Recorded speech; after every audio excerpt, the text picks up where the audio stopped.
Hello friends, இந்த வீடியோவில் என்ன பார்க்க போறோம்னா, நாய்க்கடியால் தினமும் யாராவது ஒருத்தர் இறந்து போய்கிட்டே இருக்காங்க. இப்போ என்னாச்சு அப்படின்னா, இப்போ பார்த்தீங்கன்னா ஒரு சின்ன 10 வயசு குழந்தை இறந்து போயிருக்கு. அந்த குழந்தைய பார்த்தீங்கன்னா 10 வயசு குழந்தை ரோட்டில் நடந்தபோது நாய் கடிச்சிருக்கு. உடனே அம்மா அப்பாட்ட சொல்லியிருக்கு, அம்மா என்னை நாய் கடிச்சிருக்கு சொல்லிட்டு உடனே ஆஸ்பத்திரி கூட்டிகிட்டு போய் பார்த்தீங்கன்னா தடுப்பூசி போட்டாங்க. ஆனால் கொஞ்ச நேரத்துலேயே அவளுக்கு பயங்கரமான ஒரு ஃபீவர் வந்துச்சு. என்னாச்சுன்னே தெரியல. ஃபீவர் சின்ன குழந்தை அப்படின்னால ஒவ்வொருத்தர் உடம்பு ஒவ்வொரு மாதிரி இருக்கும். திடீர்னு ஃபீவர் அதிகமாகிடுச்சு. இதனால் பயந்து போயிட்டாங்க. அதுக்கப்புறம் பார்த்தீங்கன்னா இந்த பொண்ணு பார்த்தீங்கன்னா இறந்து போயிடுச்சு. இதனால் பெற்றோர்கள் எல்லாம் கதறி துடிக்கிறாங்க. எப்படி பார்த்தா தடுப்பூசி போடலையில தான் பிரச்சனை அப்படின்னு சொன்னாங்க. ஆனால் நாய்க்கடி வச்சு உடனே நாங்கள் தடுப்பூசி போட்டாச்சு. போட்டு அந்த பிள்ளை எப்படி இருந்துச்சு அப்படிங்கிறாங்க. ஏன்னா ஒவ்வொருத்தர் உடம்பும் ஒவ்வொரு மாதிரி இருக்கும். அதனால் இந்த பொண்ணு பார்த்திங்கன்னா இந்த பொண்ணோட உடம்புல என்ன ஆச்சு அப்படின்னு தெரியல. இப்போ பார்த்தீங்கன்னா இதை பார்த்து எல்லாருமே அதிர்ச்சியாக இருக்காங்க. நாயை கண்டு ஏற்கனவே ரோடெல்லாம் நாய், இப்போ பெரியவங்க குழந்தைங்க எல்லாருமே பார்த்தீங்கன்னா அது சரட்டு மணிக்கு அடித்து நிறைய பேர் நாளுக்கு நாள் நாய்க்கடியால் இறந்து போகிறவங்க அதிகமாகிட்டாங்க. இதனால் எல்லாருமே பயந்து போயிருக்காங்க. எதனால் அப்படி தெரியலையே அப்படின்னு சொல்லிட்டு. அதே மாதிரி பீகாரில் பார்த்தீங்கன்னா ஒரு சம்பவம் நடந்திருக்கு.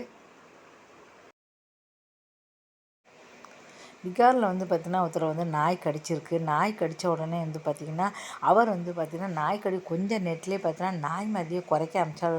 நாய் மாதிரியே குறைச்சிட்டு நாய் மாதிரியே பார்த்தீங்கன்னா முட்டி போட்டு அப்படியே கீழே ரோட்டில் நடந்து போய்கிட்டு இருக்கா. இதை பார்த்துட்டு எல்லோரும் பயந்துவே ஓட ஆரம்பிச்சிட்டாங்க. உடனே எல்லாருமே பார்த்தீங்கன்னா கஷ்டப்பட்டு அவரை கயிறு கட்டி லொல்லு நாய் மாதிரியே குறைச்சிக்கிட்டு அங்கேயும் இங்கேயும் ஓட ஆரம்பித்தார். இதை பார்த்து பயந்து ரோட்டில் போகிறவங்களாம் உடனே கயிறை கட்டி சொல்லி உடனே ஆஸ்பத்திரிக்கு கொண்டு போயிட்டாங்க. அங்கே கட்டியில் கட்டி போட்டிருக்கு. அவருக்கு என்ன ஆகும் அப்படின்னு தெரியல.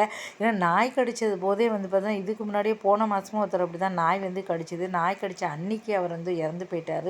இன்னும் எல்லார் உடம்புக்கு ஒரே மாதிரி இருக்க முடியாது. அவருக்கு என்னாச்சுன்னு தெரியல. தடுப்பூசி போடாங்க தான் இறப்பாங்க அப்படின்னு எல்லாருமே நினச்சிக்கிட்டு இருக்காங்க. தடுப்பூசி போட்டு கூட இறந்துருக்காரு.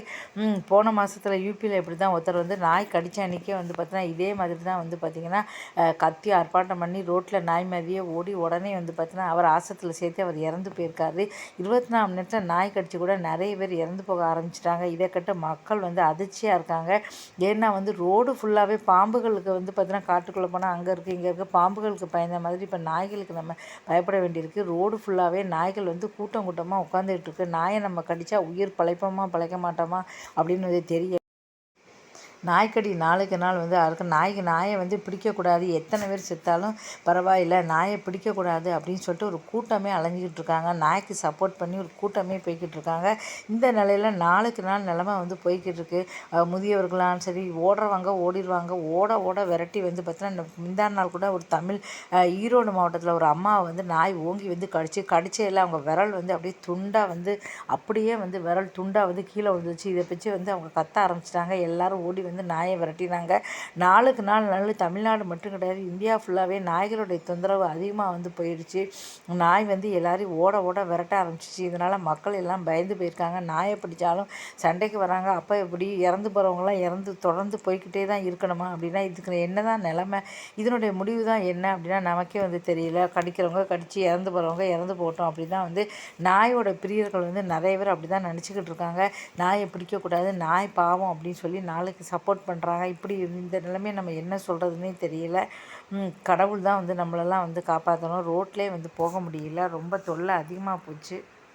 இதுக்கு ஒரு விடிவு காலம் கண்டிப்பாக வரணும் அப்படின்னு தான் மக்கள் நினைக்கிறாங்க. ஏன்னா ரோட்டில் நடமாட முடியல. ஏதாவது ஒரு அவசர தேவைன்னா கண்டிப்பாக நம்ம கடைக்கு போக வேண்டிய சூழ்நிலை தான் ஏற்படும். கடைக்கு போகும்போது இப்படி நாய் ஓட ஓட வரட்டினா நாங்கள் என்ன பண்ணுவோம் அப்படின்னு சொல்லிட்டு எல்லாருமே பயந்து வர்றாங்க. நம்ம லைஃப் நம்ம கையில் இல்லை அப்படின்னு தான் சொல்லலாம். எப்போ இறந்து போவோம்னு நமக்கே தெரியல.